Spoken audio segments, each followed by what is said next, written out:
欢迎来到新兴消息频道，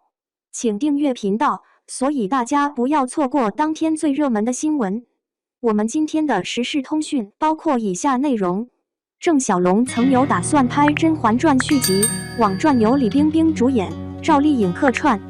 距离《甄嬛传》播出已经过去了11年，在《如懿传》《延禧攻略》等口碑不错的宫廷剧接连上映后，观众们却仍然孜孜不倦，一遍又一遍地过情关。《甄嬛传》主题曲最后一句“为谁能过情关”，被称为内娱宫斗剧鼻祖的他，还为后面很多影视剧做了不少的铺垫和导向，比如周迅主演的《如懿传》里面的一些情节，就曾有些模仿《甄嬛传》的成分在里面的。在豆瓣《甄嬛传》以 9.3 的分数居于高分经典大陆剧榜的第3位，有 57.2 万人参与了评分，有 61.2 万人标记了看过，短评数量超过了18万条，比第2名的《武林外传》还多出了整整5万条。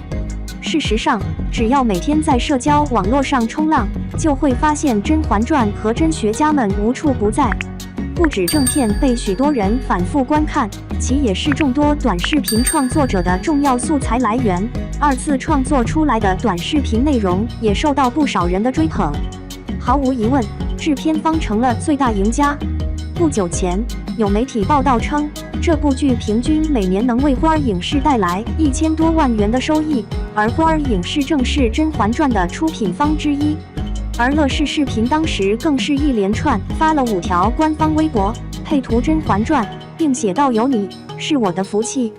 其还表示，如果2018年版权不被花儿卖出，乐视现在回的血会更多，乐视视频可以安心养老。不过，让人奇怪的是，一部这么有流量有话题的剧，都过去11年了，居然都没有拍续集，难道是制作方有钱不想赚吗？而近日，郑晓龙在采访中谈《甄嬛传》，他形容这部剧就像自己的孩子，慢慢他长大了，或者是他离你越来越远了。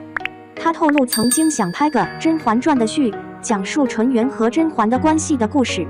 看过《甄嬛传》的朋友都知道，纯元是剧中雍正皇帝的亡妻，他死后雍正追封其为纯元皇后，雍正一直视纯元为此生挚爱。后来，雍正也曾一度把入宫不久后的甄嬛视为纯元皇后的替身，婉婉泪倾。甄嬛和纯元之间的关系一直被剧迷们所讨论和热议，有很高的话题度。如果续集真的是写他俩的故事的话，那么相信续集肯定又将引发观剧狂潮。不过，时隔这么久，郑晓龙导演都没拍，估计这个曾经也就永远是曾经了，大家也等不来《甄嬛传》的续集了。而郑晓龙还回应了那些关于眉庄烧手、剪秋开十合、纯元故意打脸是否在电视剧中出现过的问题。他表示，没拍眉庄烧手，纯元打脸也不存在，剪秋确实开了十合。